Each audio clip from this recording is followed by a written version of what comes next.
4월 12일 화요일 아침입니다. 하나님의 인도하심에 오늘도 함께 할 줄로 믿습니다. 신명기 25장 말씀을 함께 읽고 묵상하겠습니다. 사람들 사이에 시비거리가 생겨 재판을 청하면 재판장은 그들을 재판하여 의인은 의롭다 하고 악인은 정죄할 것이며, 악인에게 태형이 합당하면 재판장은 그를 엎드리게 하고 그 앞에서 그의 죄에 따라 수를 맞추어 때리게 하라. 40까지는 때리려니와 그것을 넘기지는 못할지니 만일 그것을 넘겨 매를 지나치게 때리면 내가 내 형제를 경히 여기는 것이 될까 하노라. 곡식 떠는 소에게 망을 씌우지 말지니라.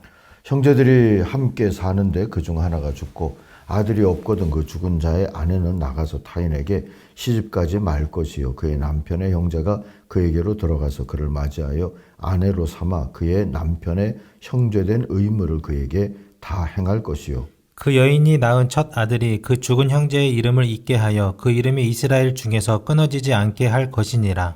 그러나 그 사람이 만일 그 형제의 아내 맞이하기를 즐겨하지 아니하면 그 형제의 아내는 그 성문으로 장로들에게로 나아가서 말하기를 내 남편의 형제가 그의 형제의 이름을 이스라엘 중에 잊기를 싫어하여 남편의 형제된 의무를 내게 행하지 아니하나이다 할 것이요 그 성읍 장로들은 그를 불러다가 말할 것이며 그가 이미 정한 뜻대로 말하기를 내가 그 여자를 맞이하기를 즐겨하지 아니하노라 하면 그의 형제의 아내가 장로들 앞에서 그에게 나아가서 그의 발에서 신을 벗기고 그의 얼굴에 침을 뱉으며 이르기를 그의 형제의 집을 세우기를 즐겨 아니하는 자에게는 이같이 할 것이라 하고 이스라엘 중에서 그의 이름을 신 벗김 받은 자의 집이라 부를 것이니라.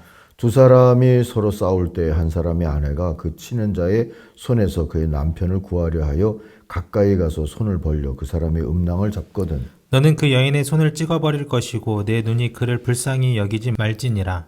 너는 내 주머니에 두 종류의 저울추 곧 큰 것과 작은 것을 넣지 말 것이며 내 집에 두 종류의 돼 곧 큰 것과 작은 것을 두지 말 것이요 오직 온전하고 공정한 저울추를 두며 온전하고 공정한 되를 둘 것이라. 그리하면 내 하나님 여호와께서 내게 주시는 땅에서 내 날이 길리라. 이런 일들을 행하는 모든 자 악을 행하는 모든 자는 내 하나님 여호와께 가증하니라.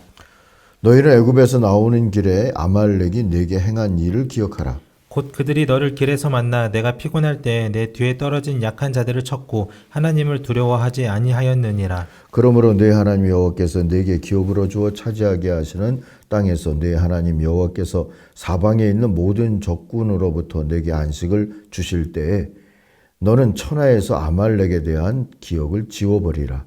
너는 잊지 말지니라. 자, 오늘 묵상의 제목은 상식이 통하는 나라라고 잡았습니다. 13절 14절을 요절로 삼겠습니다. 당신들은 주머니에 크고 작은 다른 저울추를 2개 가지고 있어서는 안 됩니다. 당신들의 집에 크고 작은 다른 되가 2개 있어서도 안 됩니다. 자, 이런 가능성도 두지 말라는 겁니다. 사기칠 가능성 말이죠. 자, 이걸 포함해서 25장의 규정들을 차례로 열거해 보겠습니다. 3절에 보면 태형을 집행할 때 40대를 넘기지 마라 그랬죠. 나중에 유대교 율법 해석서는 40에 하나 감한매를 확정을 하죠. 40도 많으니 한 대라도 줄여보자 하는 뜻이었을 겁니다. 바울도 5번이나 그렇게 유대 교도들에게 40에 하나 감한매를 맞았다 하는 증언을 한 적이 있죠. 고린도후서 11장 24절입니다. 유대인들에게 40에서 하나 감한매를 5번 맞았으며 그랬어요. 자, 4절은 타작하는 소의 입에 망을 씌우지 마라 했습니다. 동물 보호 차원으로 이해할 수 있는데 바울은 이것을 비유적으로도 이해를 했습니다.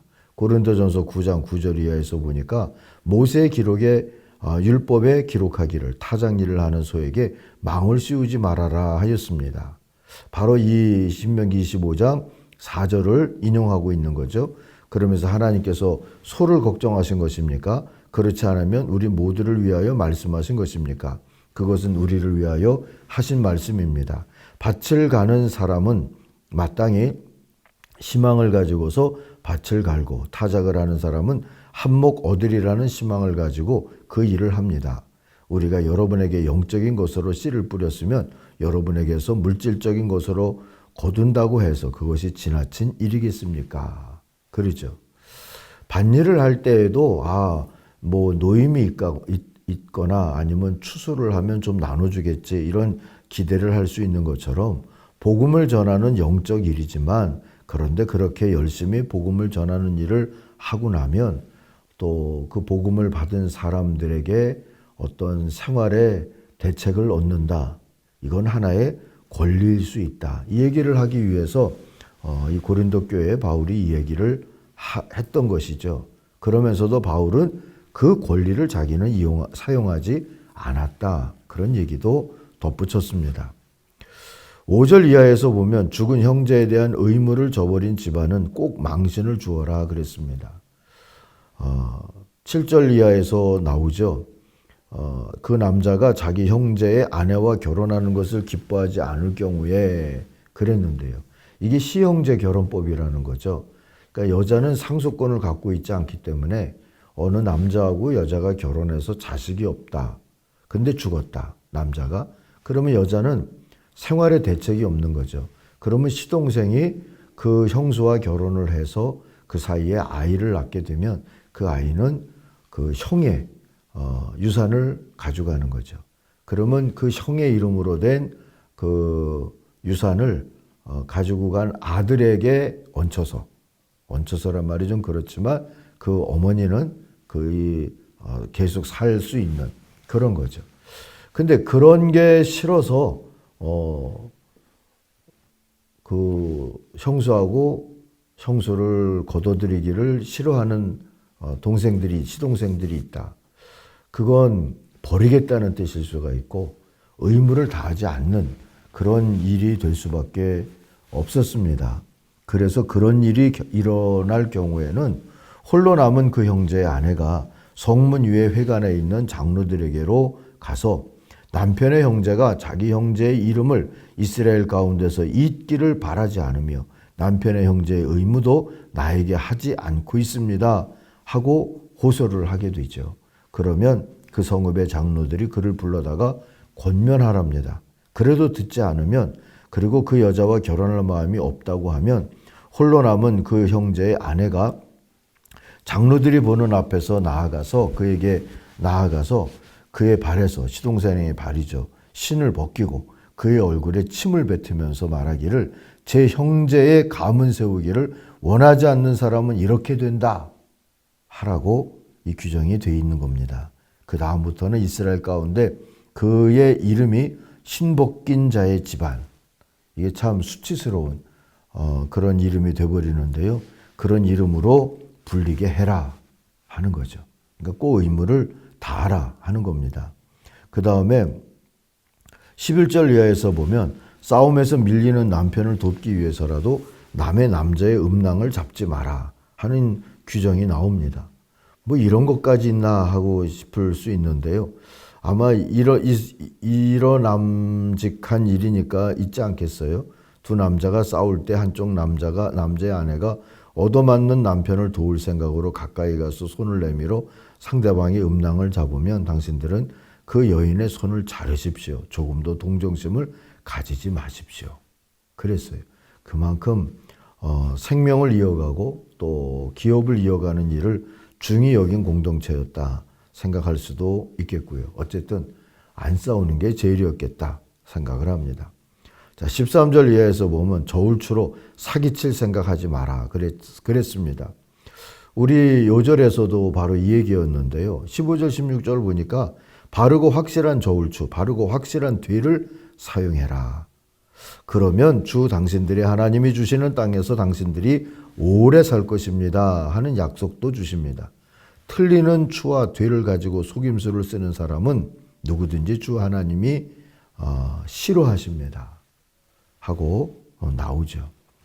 자, 그러니까 눈앞의 이익을 위하여서 사기치다가 하나님의 복을 저버리지 말라 하는 말씀입니다. 자, 17절 이하에서 마지막으로 약속의 땅에 들어가거든 무자비한 이들 곧 아말렉의 흔적은 아예 없애버리라 하는 그런 규정이 나오죠. 17절 19절 두 절을 읽어봅니다. 당신들이 애굽에서 나오던 길에 아말렉 사람이 당신들에게 한 일을 기억하십시오.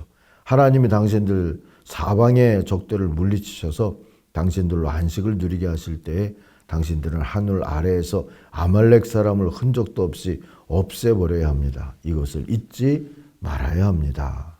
했습니다. 자, 잊어버릴 것이 따로 있다. 뭐 이 얘기죠. 그리고 하나님 앞에서 하나님의 은혜로 구원받고 살고 있는 이 일을 계속 방해한 자들에게 자비를 베풀지 마라 하는 말씀일 수도 있습니다. 자, 이런 규정들은 시대와 장소를 초월해서 전반적인 규정이다 이렇게 보기는 어렵습니다. 주어져 있는 상황에 따라서 여러 또 적용이 가능한 작고 사소한 그런 일들이다 이렇게 폄하할 수도 있습니다. 그런데 따져보면 우리를 괴롭히는 문제들은 기실 거창하기보다는 사소한 일일 경우가 훨씬 많죠. 부부싸움의 이유들처럼 말입니다. 그러나 그런 문제들이 상식선에서 풀려야 하겠죠. 어떤 공동체든 앞날을 건강하게 전망하려면 작고 또 사소하다 싶은 일들이 상식선에서 풀려가야 그것이 건강한 공동체를 유지할 수가 있는 것 아니겠습니까? 하나님의 나라는 작은 것이 중요하고 상식이 통하는 사회다. 이렇게 오늘 주신 말씀을 통해서 이해하면 좋을 것 같고요. 신약의 말씀으로 연결해서 얘기를 해보면 작은 일에 충성하라. 그래야면 내가 큰 일도 누리리라 하신 주님의 약속을 기억하면서 오늘도 우리 공동체들이 작고 사소하다 싶은 일에 누군가의 욕심과 무지가 통하지 아니하고 상식이 통하는 그러한 공동체로 살아갈 수 있게 해 주옵소서. 또 그렇게 우리 가정과 교회 또 이 사회를 생각하면서 기도하는 아침이 되기를 바랍니다. 기도하겠습니다. 하나님 아버지, 상식이 통하는 우리들의 공동체가 될 수 있게 도와주옵소서. 지금도 세계 곳곳에서 몰상식한 전쟁이 자행되고 있고 또 많은 고통들을 받는 사람들이 있습니다. 살펴주시고 그런 전쟁들이 멈추어지게 하여 주옵소서. 예수님의 이름으로 기도하옵나이다. 아멘. 하늘에 계신 우리 아버지, 아버지의 이름을 거룩하게 하시며 아버지의 나라가 오게 하시며 아버지의 뜻이 하늘에서와 같이 땅에서도 이루어지게 하소서. 오늘 우리에게 일용할 양식을 주시고 우리가 우리에게 잘못한 사람을 용서하여 준 것 같이 우리 죄를 용서하여 주시고 우리를 시험에 빠지지 않게 하시고 악에서 구하소서. 나라와 권능과 영광이 영원히 아버지의 것입니다. 아멘. 각자 기도하겠습니다.